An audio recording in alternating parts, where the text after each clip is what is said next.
me here.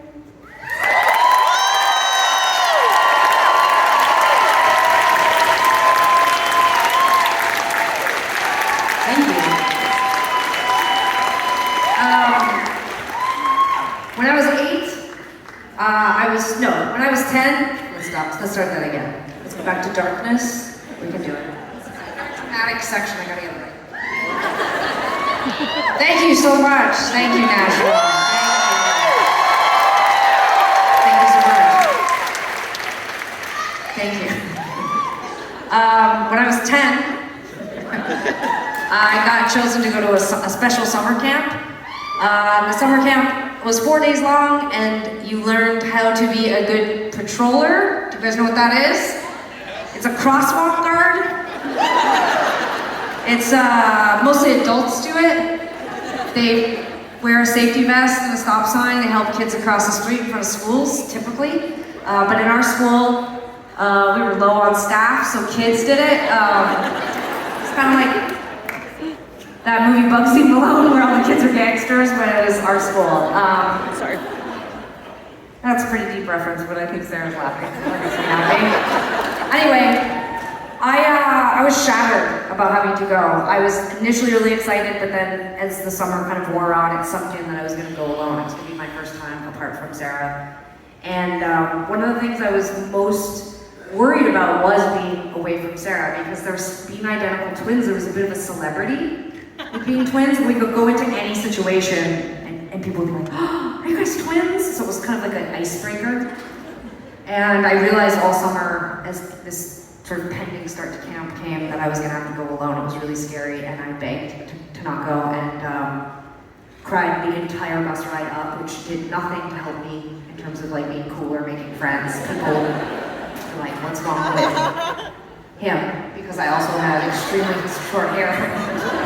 All the girls were wearing like high ponytails and crop tops, and I was sporting a very short-haired mullet. I only had one ear pierced because I wanted to look like my dad, and I was wearing sweatpants because it was camp, not a fashion show, but only I hadn't got the memo.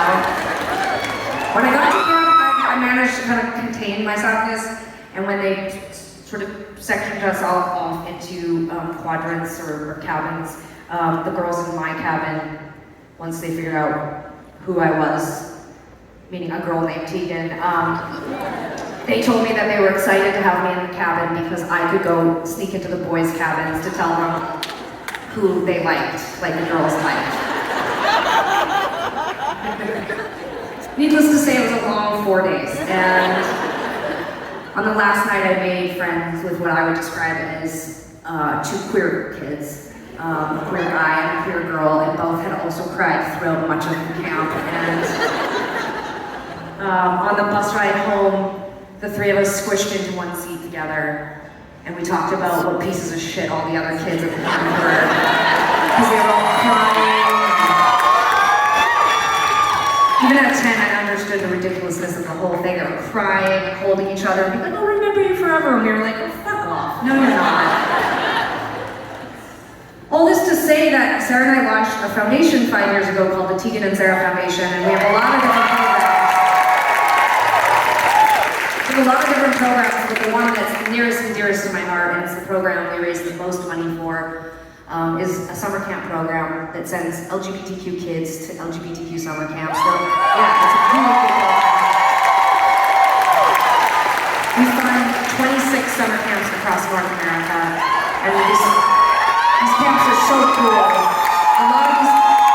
It's really cool. A lot of these kids are meeting other kids like them for the first time in their lives, but what is almost most significant is they're meeting other adults that can show them, guide them, reflect back to them maybe what the future might look like, and I'm so neat. So, this is all to say that we're running this very special fundraiser throughout the tour.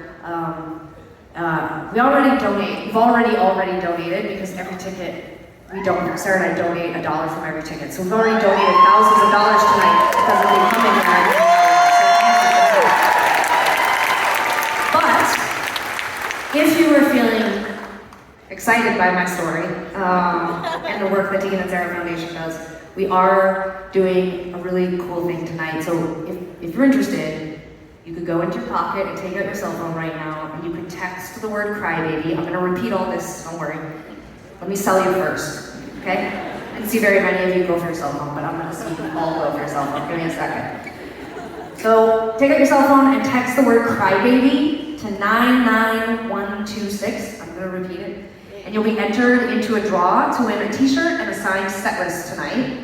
And you'll also be entered into a bigger draw to win a signed guitar. And all the proceeds go to Tegan and Sara Foundation. So if you feel like it, there's no pressure, and you want to take out your phone, you can text the word crybaby to 99126, and you're entered into both draws. So a winner will be chosen tonight to get a free t-shirt and a signed set list, and then all of you who text that tonight, you'll also be entered into a draw to win one of my guitars that I've been playing lots, and yeah, so crybaby, 99126. Thank you so much for letting me tell you that story.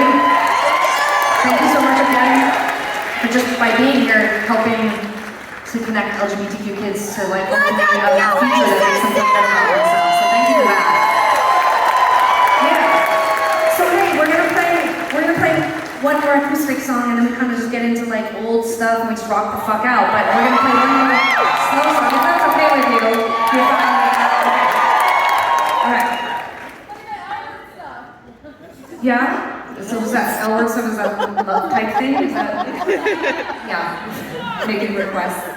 Thank you so much for that. Absolutely. It's your right. Absolutely. My request is that you listen to the song I've chosen to play.